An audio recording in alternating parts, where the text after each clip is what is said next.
Welcome back to American Agenda. Reopening churches across the country right now is becoming a huge priority. The president announced on Friday that he categorizes churches as essential. Listen. Today I'm identifying houses of worship, churches, synagogue, and mosques as essential places that provide essential services. Some governors have deemed liquor stores and abortion clinics as essential, but have left out churches and other houses of worship. It's not right.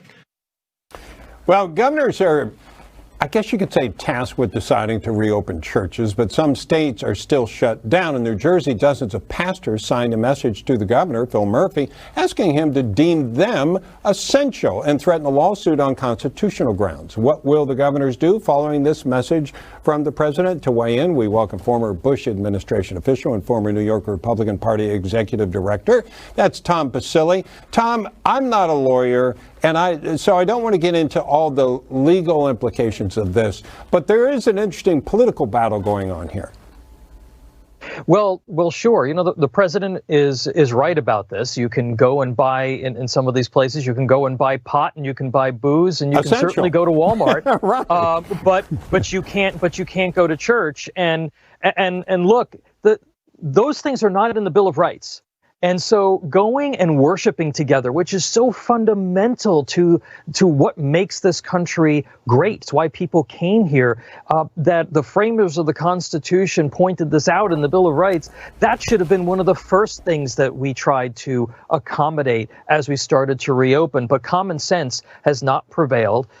The president, unfortunately, does not have the ability. I know he says that he has the ability to overrule governors. He does not have the ability, the legal authority to go and do that. Jonathan Turley wrote a very good piece on that a couple of days ago. You should check that out. So this is something that's going to be litigated because there are constitutional questions and why you cannot have an occupancy standard in a church and provide reasonable guidelines. And it just doesn't make any sense to a lot of people. So, Tom, Florida Senator Rick Scott, he spoke out over the weekend. He said Bill of Rights trumps all. He said it's not really the president's right or the governor's right. It's more, the Bill of Rights and power to the people. Do you agree with what he said then? It sounds like you have the similar beliefs here.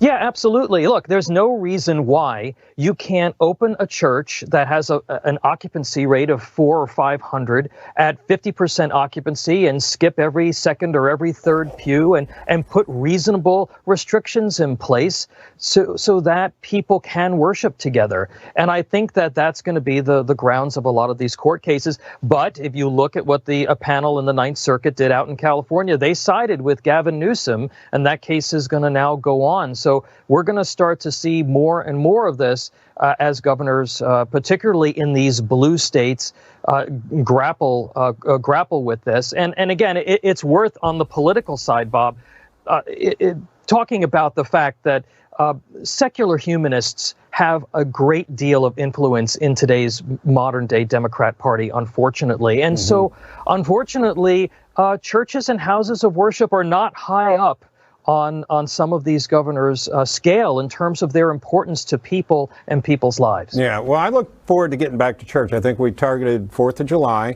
And I think the government shouldn't be telling us, but I do understand emergency situations. I think everybody's understood that. But like we've talked about, we've learned a lot more about this virus. So, Tom, thank you so much for joining us and talking about this very emotional topic for a lot of people.